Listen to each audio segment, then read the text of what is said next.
Assalamualaikum warahmatullahi wabarakatuh. Apa kabar kalian? Semoga kalian baik-baik saja dan tetap diberikan kesehatan oleh Allah Subhanahu wa taala. Bantu channel kami dengan cara subscribe dan tekan tombol lonceng kalian. Terima kasih. Semoga kisah ini bermanfaat.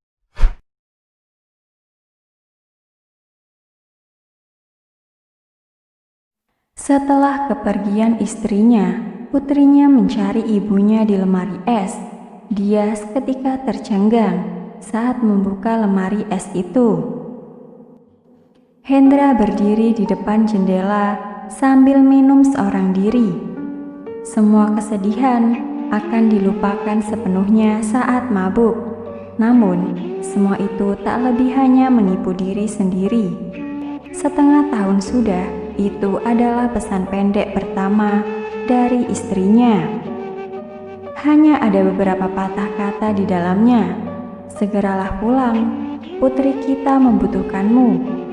Hendra memejamkan matanya dan setelah ragu-ragu sebentar, dia membalas SMS istrinya. Aku kira kamu tidak akan pernah menghubungiku lagi. Biasanya aku tidak terlalu peduli dengan beberapa hal kecil. Tapi dalam hal itu, aku tidak bisa menerimanya. Sebenarnya, aku masih berharap bisa mulai dari awal lagi denganmu. Biarlah hal-hal yang terjadi di masa lalu itu berlalu bersama angin. Setelah pesan pendek itu dikirim, tak kunjung juga dapat balasan. Lalu Hendra menelpon istrinya, tetapi tidak tersambung. Tiba-tiba dia merasa cemas. Tak lama kemudian, ponselnya berdering. Hendra segera menerimanya. Terdengar suara seorang wanita dari ujung ponselnya. Halo, Hendra ya? Saya Fani, temannya Eva. Sebaiknya kamu segera pulang. Eva hampir tak kuat lagi. Sebenarnya dia selalu melarangku menceritakannya kepadamu, tapi sekarang saya tidak peduli lagi. Hendra nyaris pingsan mendengarnya, dan tanpa ragu lagi, dia langsung berangkat ke kota tempat istrinya berada. Sepanjang perjalanan, pikirannya tidak tenang. Pertikaiannya dengan Eva, istrinya terjadi 6 bulan lalu. Saat pulang kerja hari itu, dia melihat seorang pria bersama seorang bocah mencari istrinya untuk rujuk. Saat itulah dia baru tahu istrinya telah menikah sebelumnya, hanya saja tanpa ikatan resmi. Namun sebagai suaminya, dirinya tak menyangka, tidak tahu sedikit pun dengan semua itu.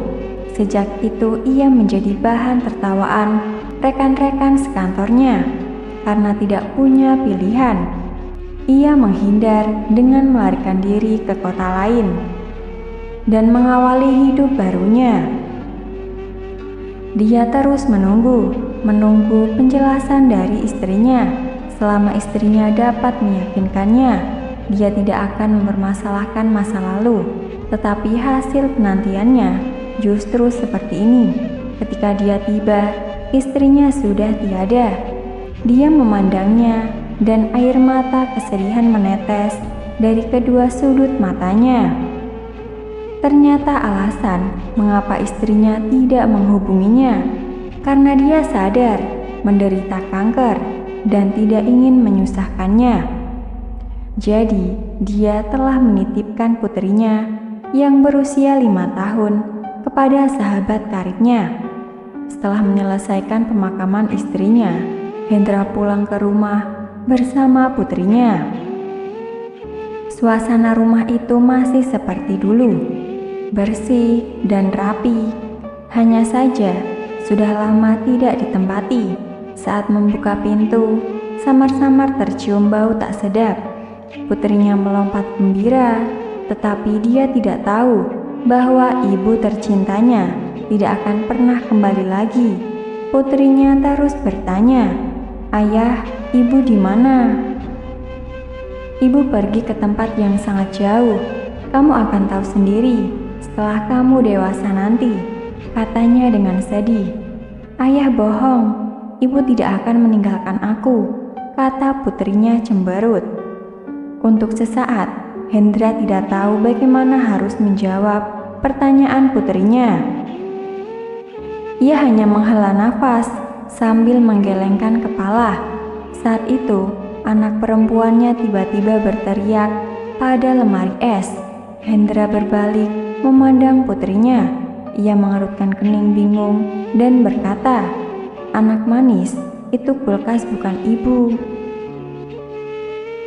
Ayo masuk ke kamarmu dulu. Tunggu ayah selesai mengemasi barang-barang. Nanti ayah membawamu pulang ke rumah ayah. Di sana ada nenek yang akan merawatmu nanti." "Tidak, ibu ada di lemari es. Dulu, ibu selalu bilang, kalau tidak melihat ibu atau kalau merasa lapar, carilah di lemari es, maka ibu akan muncul," kata putrinya. "Ngaco kamu," kata Hendra pada putrinya sambil berjalan ke lemari es. Saat membuka lemari es, ia sangat terkejut ketika melihat isi kulkas dan segera menutupnya. Perutnya menjadi mual dan langsung muntah. "Ayah, kenapa ya?" tanya putrinya penuh perhatian. Tidak apa-apa. Kamu tunggu di kamar dulu. Ayo dengarkan kata ayah." "Oh," sahut putrinya dengan enggan pergi.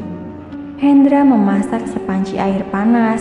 Kemudian ia membuka lagi kulkas itu sambil menutup hidungnya, lalu menuangkan sepanci air panas ke dalamnya. Dia baru memahami maksud baik istrinya.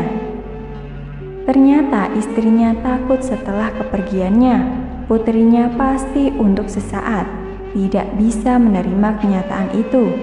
Jadi dia membuat banyak makanan dan cemilan kesukaannya dan menyimpannya di kulkas. Dengan begitu, saat putrinya merindukannya, paling tidak dia bisa makan makanan yang dibuatnya. Namun selalu ada yang tidak bisa diduga, entah karena mati listrik atau kulkas rusak. Jadi bisa dibayangkan apa jadinya makanan yang disimpan dalam kulkas pada musim panas tanpa pendingin untuk waktu yang lama.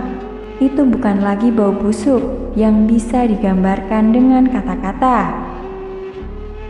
Selain itu, ulat-ulat yang tak terhitung banyaknya di dalam membuatnya merinding. Setelah membersihkan seisi kulkas, Hendra langsung duduk sambil melamun di sana.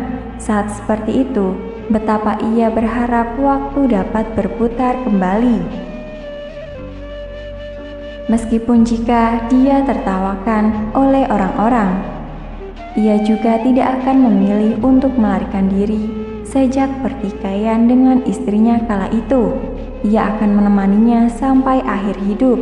Namun tidak ada obat penyesalan di dunia. Satu langkah salah, akibatnya adalah penyesalan seumur hidup. Di luar jendela, matahari yang terik perlahan-lahan menghilang di balik awan. Entah sejak kapan, tiba-tiba saja turun hujan lebat. Hendra menangis pilu ketika membaca pesan pendek yang belum terkirim di ponsel istrinya. "Hen, kamu harus memberi putri kita masa kecil yang bahagia. Ini adalah harapan terbesarku. Selain itu, jika bisa, tolong carilah seseorang yang lebih mencintaimu untuk mendampingi hidupmu. Maaf, sebelumnya aku telah menyembunyikan masa laluku karena aku benar-benar berharap memiliki kehidupan baru bersamamu." "Ayah, kenapa ayah menangis?" Entah sejak kapan, putrinya telah berada di sampingnya. Dengan suara yang lembut, putrinya berkata, "Ayah, ibu bilang kalau suatu saat melihat ayah menangis, aku harus menghibur ayah. Aku menyanyikan lagu yang diajarkan ibu untuk ayah." Kemudian sambil mendengar putrinya bernyanyi, Hendra pun menangis. Melihat wajah polos putrinya yang belum tahu apa-apa dengan dunia orang dewasa, Hendra sadar putrinya sekarang adalah segalanya baginya. Tetapi putrinya tidak mengerti apa-apa. Dia menyanyikan lagu itu dengan penuh perasaan. Langit gelap terkulai, bintang-bintang yang berkilauan saling mengiring. Kunang-kunang beterbangan ke sana kemari. Siapa yang sedang kamu rindukan? Hendra memandangi putrinya yang sedang bernyanyi, menghiburnya, kemudian memeluknya dalam isak tangis.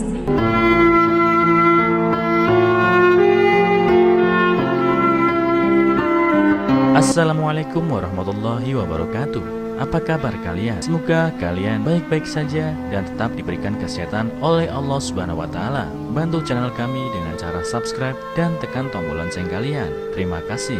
Semoga kisah ini bermanfaat.